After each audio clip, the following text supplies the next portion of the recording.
j'espère que vous allez bien. Bon lundi, même s'il est déjà 19h. On est lundi, mais aujourd'hui j'ai pas travaillé parce que j'ai travaillé samedi, ce week-end. Donc je me suis dit, bah nique sa mère, je travaille pas lundi parce que je veux mes 2 jours de repos. Donc j'ai pas travaillé aujourd'hui, mais c'est pas pour autant que je me suis reposée. Je suis fatiguée, je suis constamment fatiguée en ce moment. Bref, est-ce que je vais commencer ce vlog en me plaignant? Non, d'accord. Mais je pense que c'est parce que je suis dans la semaine juste avant mes règles, donc clairement c'est la pire du cycle. Bref, mais on va rentrer dans le vif du sujet. Qu'est-ce que je lis en ce moment? Les gars, c'est la fin. C'est la fin. C'est nul. C'est nul. C'est en train, j'en suis à la page 247 sur 300 quelque chose et j'en ai marre. Pour ceux qui savent pas ce que c'est que vous suivez pas, c'est mes aventures. Mais c'est le 4e tome dans la série de Anne de Green Gables que jusqu'ici je kiffais. Le 3e, ça c'était déjà sur la descente, mais alors lui, c'est de la merde. Honnêtement, c'est même pas c'est un peu nul, non, c'est éclaté au sol, d'accord? Tout ce qui se passe dedans, je suis là, j'en ai rien à foutre. J'en ai rien à foutre de tout ce qui se passe. Au début, j'aimais pas parce que les genre 4-5 premiers chapitres, c'était sous la forme de lettres de Anne à Gilbert. Et j'étais là, non, j'ai pas très envie, j'ai pas envie d'être juste de tenir la chandelle entre votre relation à tous les deux. Au final, c'est genre, on va dire, non, même moins. Il y a des chapitres normaux et des chapitres où c'est des lettres. Mais même les chapitres normaux, c'est de la merde. Genre, en gros, là, maintenant, Anne, elle est genre...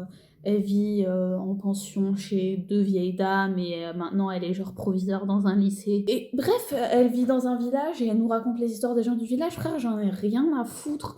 J'en ai rien à foutre. Tu nous parles de gens, je sais pas qui c'est, je m'en fous. Et si c'était que ça, déjà, il y a plus du coup tout le truc que j'ai bien aimé jusqu'à maintenant, genre appréciation de la nature, des beaux paysages et tout. Il y a par-ci par-là, mais franchement, c'est devenu ultra secondaire.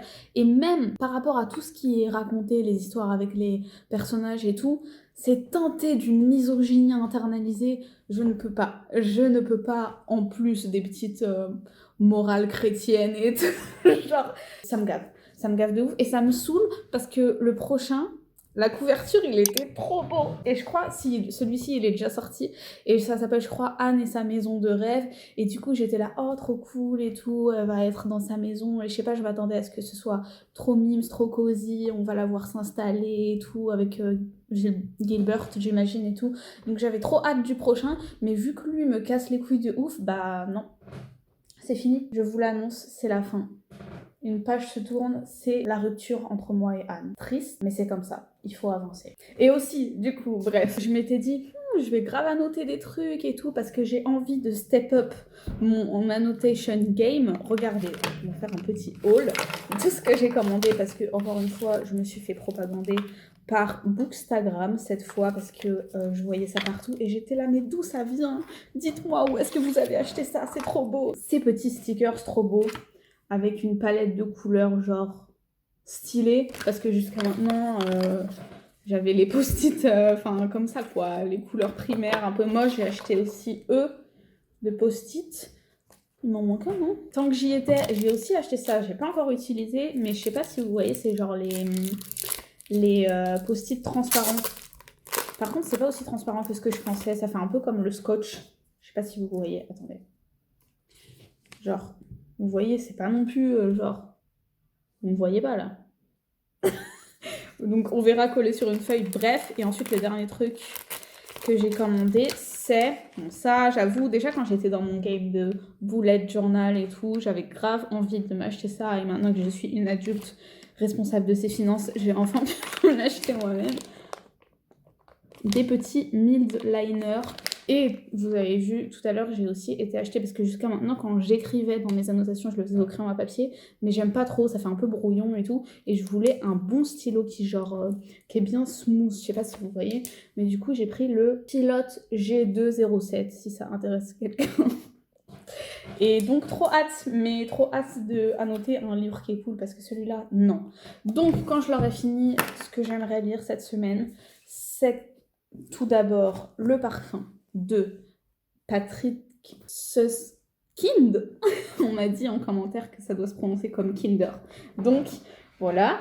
Et Frankenstein. Et en plus, je sais pas, vu que pendant l'été, genre pendant 3 semaines, j'ai lu que sur ma liseuse, j'avais trop besoin de la sensation de lire un livre physique. Je sais pas si ça vous fait ça aussi, mais c'est un mood de lire en physique. Donc voilà, bien évidemment, celui-ci, je vais pas la noter parce que c'est pas à moi, mais celui-ci probablement. Bref, voilà. Et du coup, pourquoi aussi je suis pas reposée? Parce qu'aujourd'hui, qu'est-ce que j'ai fait? J'ai fait un peu de révision pour le topic parce que c'est pas samedi là, samedi d'après. Ah bah, au moment où vous verrez cette vidéo, je l'aurai passé la veille. Donc, croisez les doigts pour moi, mais ce qu'on va faire là, qui peut être intéressant, c'est que je viens de faire un examen blanc, donc on va compter les points ensemble, d'accord? En sachant que j'ai juste pas fait encore l'expression écrite, et puis de toute façon l'expression écrite, je sais pas comment me l'évaluer, donc je vais faire que les trucs où il y a une bonne réponse et une mauvaise réponse. On va voir. Donc, grave le moment où je vais redescendre sur Terre. Alors. Ah yes, première réponse, déjà faux. Mais c'était une voix d'homme et c'est une image de femme.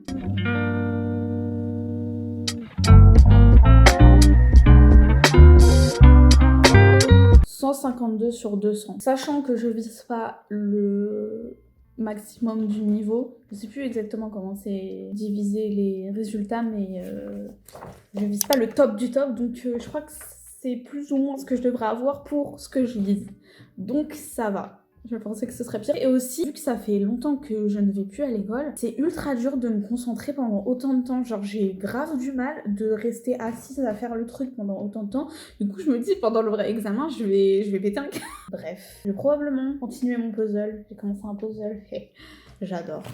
Et peut-être écouter un peu un audiobook. Je sais pas. On s'update plus tard.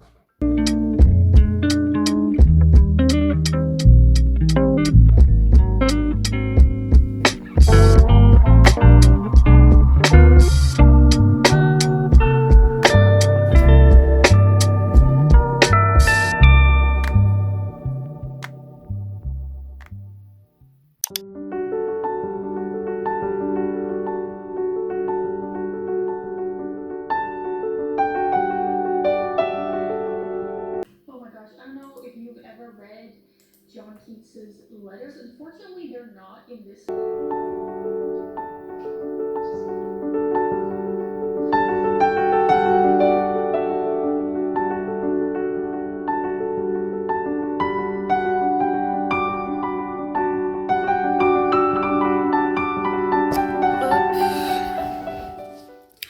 Je viens enfin de terminer Anne de Windy Willows. Enfin, c'était chiant.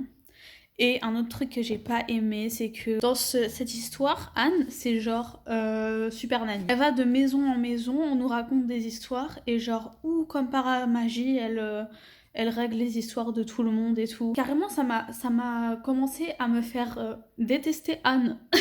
Comment elle était décrite, en mode « Oh là là, il y a que vous qui peut faire changer les gens. Oh là là, il y a que vous qui peut convaincre les gens. » J'étais en mode... En plus...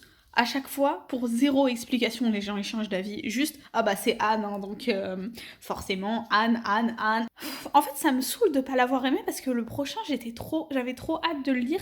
Et là, dans la fin, là, les dernières pages, ils font un peu de teasing en mode « Ouh, je vais enfin m'installer dans ma maison et tout. » Et c'est trop ça que j'avais envie de voir et tout.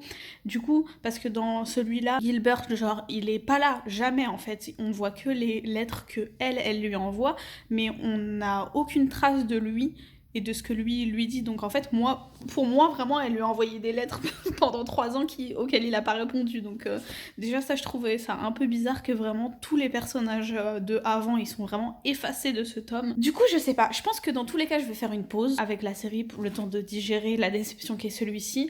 Mais je crois que j'ai quand même envie d'aller lire le suivant parce que vu que c'est le moment où elle va s'installer et tout, genre où elle va nous montrer sa petite maison, où elle va s'installer et tout, elle va kiffer les champs autour, la nature, enfin c'est ça que je voulais quoi. Et celui-là c'était vraiment un interlude dont on pouvait se passer, vraiment. Donc bref, je ne vais pas comme les autres courir acheter le suivant tout de suite, mais peut-être que l'année prochaine j'y retournerai, je vais laisser passer quelques mois. Et donc, bah, ça drop à 2 étoiles, hein. Désolée, hein. Désolée, mais je peux vraiment pas mettre plus. Hier, j'ai commencé le parfum et du coup, j'ai aussi commencé à faire un peu d'annotation. Bon, j'ai le seum déjà parce que mon truc, il a bavé. Mais en gros, genre, j'ai mis 3 couleurs de stickers pour les red flags parce que je sais pas, j'ai l'impression que ça va être un livre à red flag. Ensuite, un passage pour les trucs what the fuck et en même temps lol, genre les trucs qui m'ont fait souffler du nez, qui m'ont fait rire. Et il y en a déjà eu parce que j'aime bien le ton du narrateur, genre il est un peu sarcastique et tout ce que j'aime. Et un dernier pour les quotes qui peuvent être cool. Et pour l'instant, ça a l'air cool. En tout cas, j'ai lu les 4 premiers chapitres, je crois. Et ça promet, pour l'instant, je vais vous montrer là où j'ai le plus à noter, avec bien évidemment des surligneurs dans les mêmes thèmes de couleurs. Donc pour ça, je suis contente. Et là, du coup, il est 18h et je pense que je vais aller me promener un petit peu avant qu'il fasse nuit. Et du coup, je vais commencer Northanger Abbey de Jane Austen en audio. C'est parti.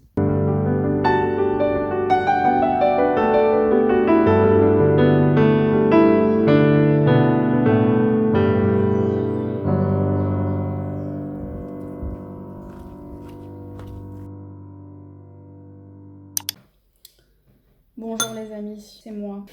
Qui d'autre? Hier, d'abord je vais vous parler de Northanger Abbey de Jane Austen. J'ai écouté les 10 premiers chapitres, je crois. Ça y est, je suis dedans direct. Et je suis aussi contente parce que pour l'instant, ça ressemble à aucun livre de Jane Austen que j'ai lu jusqu'à maintenant. Du coup, on suit la personnage principale qui s'appelle Catherine Morland, qui est genre la 4e fille dans une famille de 10 gosses. Et en gros, on la suit, elle habite genre dans un petit village où il se passe air et tout. Et en gros, elle va être invitée par sa tante à aller à Bath.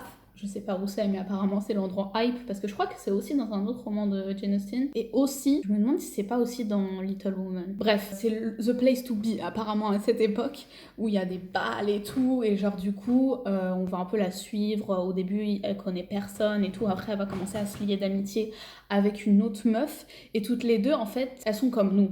Elles sont là, obsessed avec des romans et tout, elles font là que parler de livres et tout, OMG, tu sais pas ce qui va se passer, non vas-y, je te spoil pas et tout.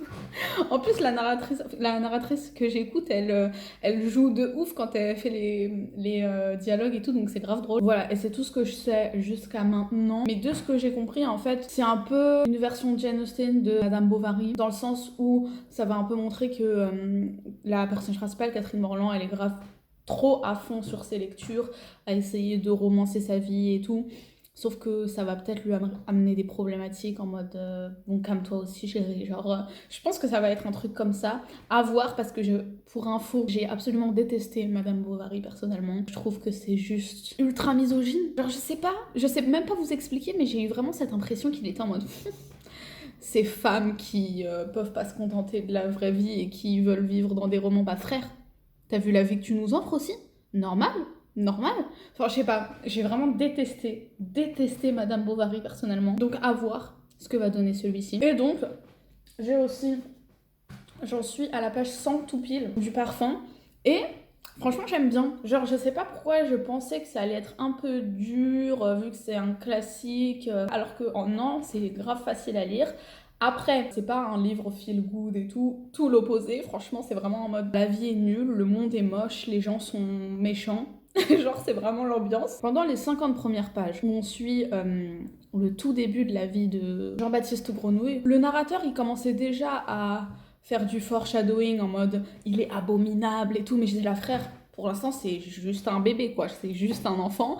Pendant les 50 premières pages, j'étais en mode ok, Askip, il est un peu moche, mais à part ça, laisse-le tranquille, le pauvre et tout. Et pile à la page 50, bim, il tue quelqu'un, d'accord? J'étais en mode genre c'est vraiment arrivé d'un coup, d'un seul, et je n'y étais pas du tout préparée. Et je trouve que vraiment le pacing dans ce livre est vraiment genre ça avance quoi, vu qu'il est assez court en plus. Par contre, en fait, ce qui me gêne un peu, c'est que du coup, j'arrive pas à comprendre il a quel âge actuellement. Genre, je trouve il reste un peu ambigu sur son âge. Genre, je pensais que au point où on est arrivé où il commet son premier meurtre, moi je pensais que c'était déjà un jeune homme, sauf que dans les scènes d'après, quand il rencontre après un parfumeur qui, je pense du coup, avec qui il va travailler par la suite, il le décrit comme un enfant encore. Du coup, je suis en mode, mais il a quel âge? Je comprends pas. C'est un peu ambigu sur ce point-là et je sais pas si c'est fait exprès.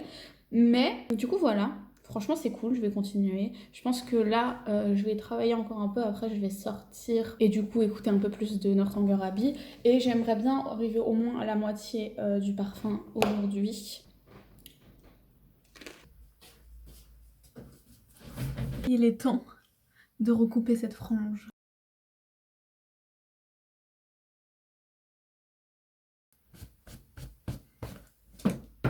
Bon, là, au final, ça ressemble juste à ce que j'avais en plus court. Je vais essayer de faire un petit brushing. Je sais pas vous, mais moi, quand je me coupe la frange, j'ai toujours l'impression d'être une nouvelle personne après.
Purée, ça tourne. Il est 34, j'ai payé le parking jusqu'à 55, du coup je reste là et on va parler ensemble. J'ai bien avancé Northanger Abbey, j'en suis à un peu plus de la moitié.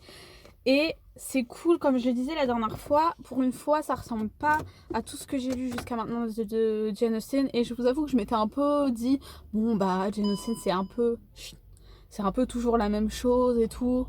Donc je suis contente que là ça change un peu.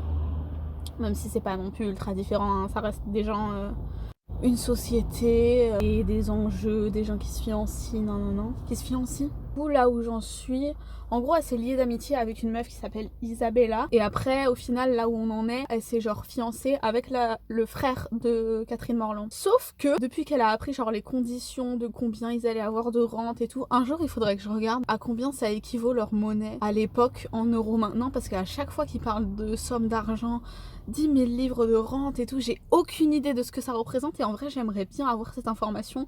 Je pense que ça rajouterait quand même un peu plus d'intérêt à la lecture. Mais bref, en gros, une fois qu'elle apprend un peu les conditions dans lesquelles on accepte le mariage, ça commence à flirter avec quelqu'un d'autre. C'est grave intéressant, c'est toujours autant intéressant, c'est drôle, c'est toujours aussi sarcastique, Jane Austen on adore.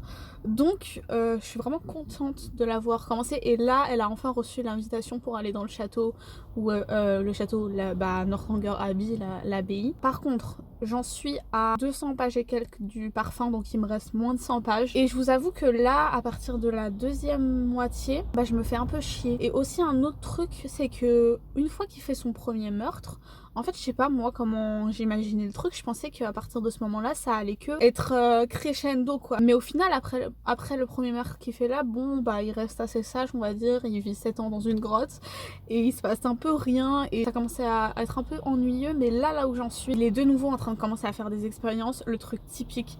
Vous voyez des psychopathes qui commencent à faire des trucs au début sur les animaux. Et en fait là, ça y est, il a vraiment verbalisé que genre son but, il s'est donné comme objectif d'ici 2 ans d'arriver à reproduire l'odeur de une meuf qu'il a croisée. Encore une fois, c'est genre une petite fille. Bien sûr que j'ai mis ma petite étiquette red flag à cet endroit-là parce qu'il y a eu une giga description de son absence de sein vu qu'elle est tellement jeune qu'elle n'a pas encore eu sa puberté. Du coup voilà, et aussi hier, je vous ai pas montré parce que la librairie elle était minuscule, mais j'ai été dans une librairie où j'avais jamais été à côté de chez David et j'ai craqué. Et j'ai acheté L'année solitaire de Alice Oseman. Du coup, après les deux là, je comptais commencer Frankenstein.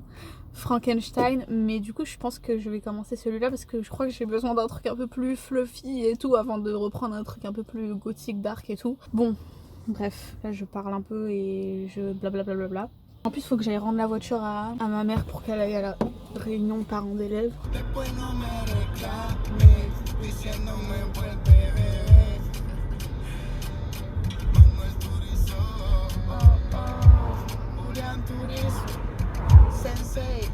Les gars, je suis en train de regarder Quotidien, d'accord?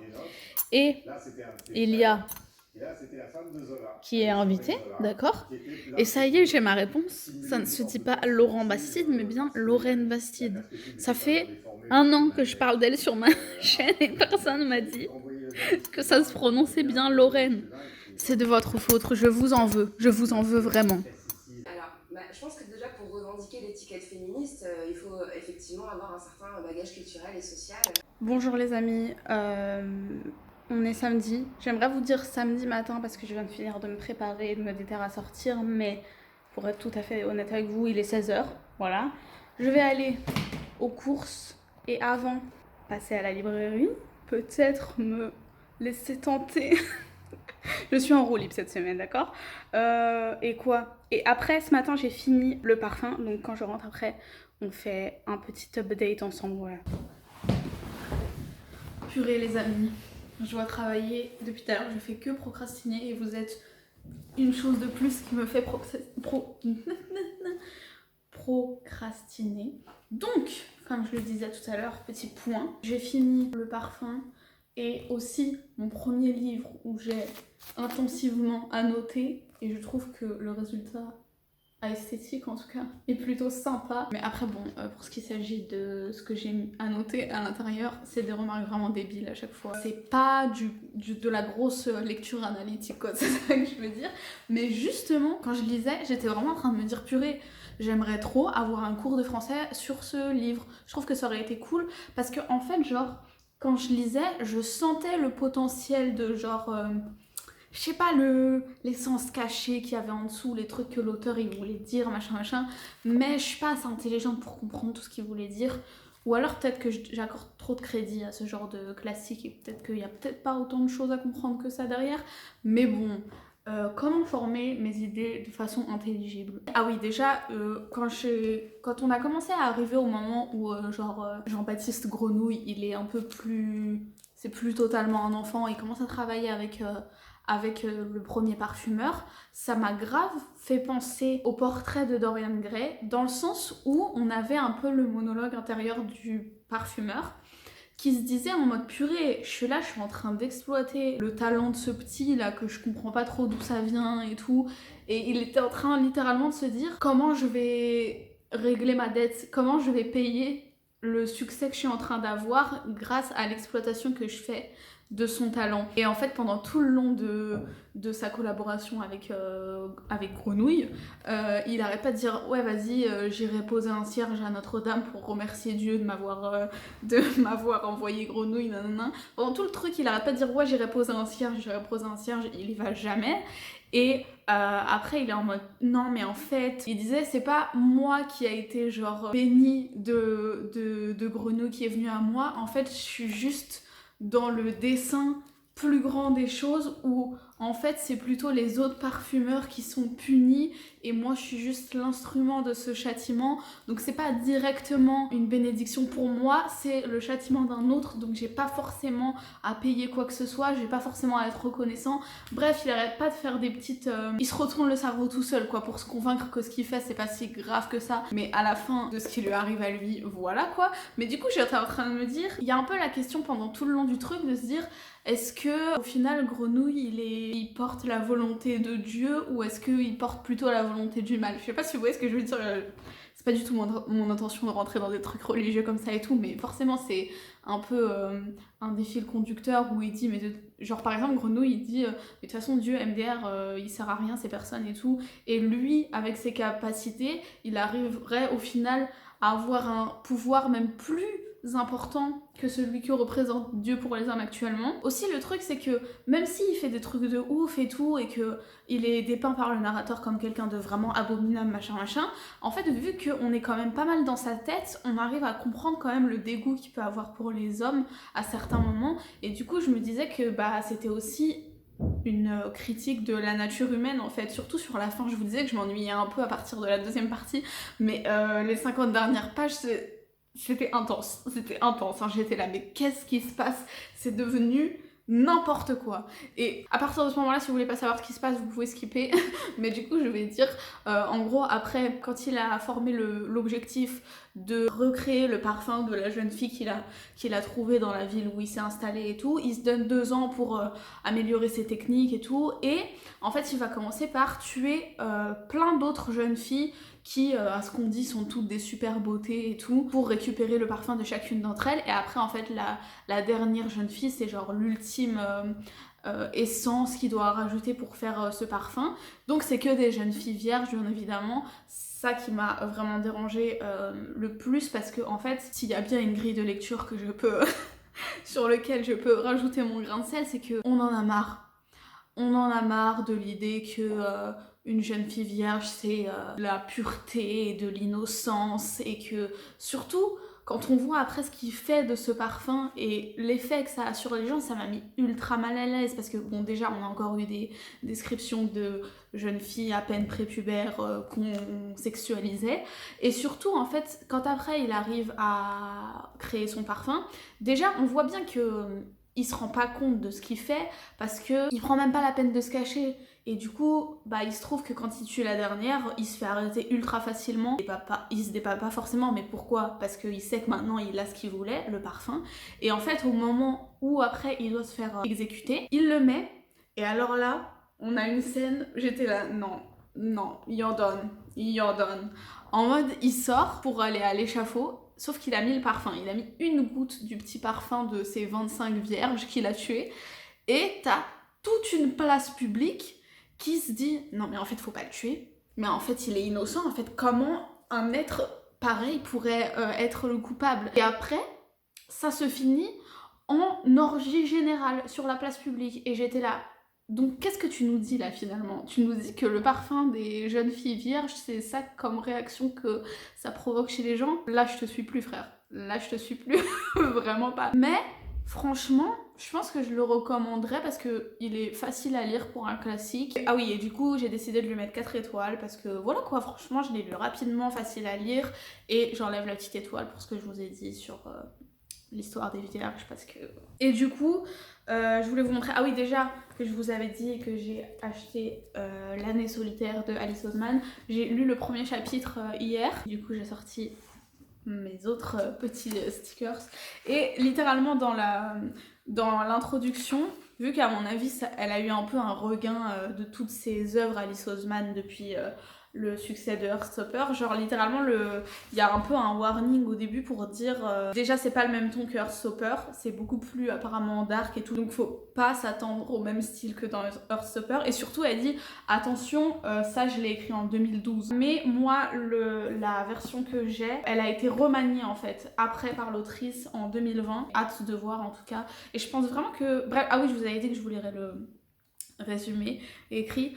On est censé vivre la plus belle période de notre vie. On est jeune, on est en train de décider de notre avenir, c'est en tout cas ce qu'on nous répète. Mais en fait, tous, on attend que quelque chose change. Becky, ma meilleure amie avec qui je rigole de moins en moins, Lucas qui apparaît dans ma vie après toutes ces années, mon frère Charlie, la plus belle personne que je connaisse, Michael Holden, avec son sourire trop grand, et moi, la fille la plus cynique et pessimiste du lycée. On attend tous que quelque chose change. Bon, je ne suis plus au lycée depuis longtemps, mais vraiment, vous voyez, quand j'étais à la fac, je croyais que j'avais passé mon éra de jeune fille dans sa vingtaine qui est un peu perdue et qui sait pas ce qu'elle veut faire dans la vie. Pas du tout.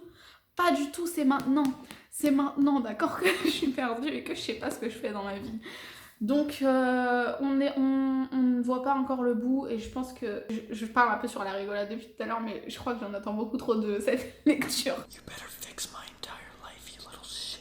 Et j'ai aussi cette semaine acheté le dernier tome de One Piece. En fait ça me saoule parce que je sais très bien que quand je vais le lire, on n'aura toujours pas rattrapé les scans, et j'en ai marre d'entendre tous les gens autour de moi qui sont bien trop en avance. Depuis la pause qu'a fait Oda, il y a trop d'écart entre les tomes et les scans, du coup j'ai l'impression d'être totalement larguée et ça me saoule, mais bon, je vais le lire. Et je t'ai dit tout à l'heure que j'étais passée à la librairie et du coup j'ai acheté Futur de Lorraine Bastide. En plus, je l'ai payé que 10€ et quelques parce que j'avais de l'argent sur ma carte de fidélité. Du coup, j'étais très contente et j'ai très hâte. Donc, c'est Futur, comment le féminisme peut sauver le monde, où je pense que c'est un peu... C'est pour montrer que le féminisme, c'est pas que les femmes en fait, c'est toute une façon de voir les choses, une pensée, tout un mode de vie qui peut avoir des solutions à tout. Hâte d'être confortée dans ce que je sais déjà, mais d'avoir des sources concrètes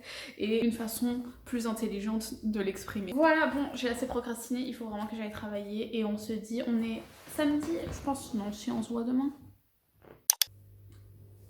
Bon dimanche, hier soir j'ai un petit peu continué l'audio de Northanger Abbey et il me reste les 2 derniers chapitres, donc j'ai décidé de les lire moi-même directement, histoire de dire que je me suis un peu plus investie dans cette histoire, parce que je sais pas vous, mais moi, malgré le fait que j'ai commencé à consommer plus d'audiobooks et tout, j'ai toujours ce truc de me dire c'est quand même pas pareil que de lire un livre. Du coup, voilà, pour la bonne conscience, et puis aussi pour un peu lire dans ce gros mastoc que j'ai acheté et rentabilisé. Bref, je vais lire les 2 derniers chapitres dessus.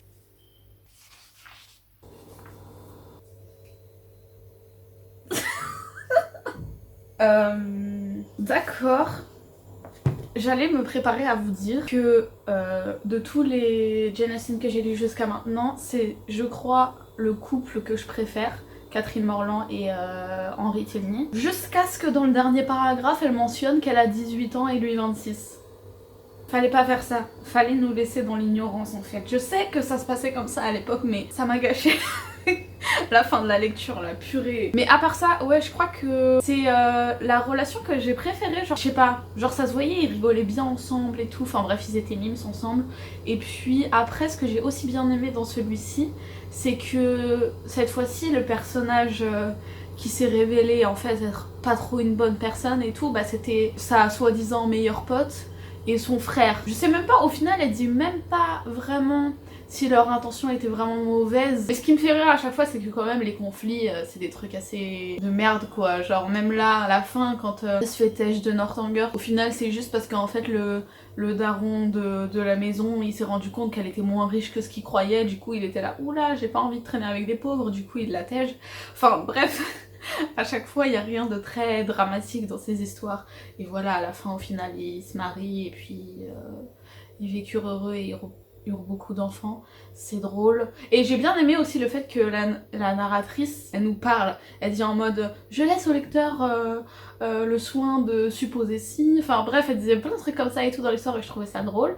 Et le dernier truc que j'ai bien aimé, c'est qu'à un moment il y a toute une conversation sur le fait de qu'est-ce que c'est de la bonne littérature, qu'est-ce que c'est de la littérature de qualité ou juste des trucs un peu plus légers, un peu plus frivoles, nanana. Et ça me fait rire de me dire que bah il y avait déjà ce genre de conversation à l'époque et elles y sont toujours maintenant d'actualité, ce genre de conversation, dans le sens où certains genres sont plus praised que d'autres et tout, et là dans ce livre là c'est en mode quand tu lis des romans bah les romans c'est pour les femmes et c'est un peu bébête et tout, alors que les hommes ils lisent des trucs bon, ils appellent pas ça non-fiction, mais je sais pas, vous voyez ce que je veux dire et tout. Donc voilà, ça veut dire que je crois de Jane Austen, il me restera plus que Mansfield Park à lire. En tout cas de ce volume-là, j'ai lu tout le reste après. Mais je suis contente après la déception qui avait été un peu Persuasion. Celui-ci, j'ai bien kiffé, je pense que je vais lui mettre 4 étoiles. On va lui enlever une étoile pour l'écart d'âge des deux personnages. Je vous jure, ça m'a grave refroidi, j'étais là, j'étais trop contente de lire le dernier chapitre et littéralement, c'est vraiment dans le dernier paragraphe qu'elle le mentionne, j'étais là, non, t'aurais pu juste ne pas le dire, ça aurait été mieux. Enfin bref, voilà. J'espère que ce petit vlog vous aura plu et je vous dis à la prochaine. Bisous.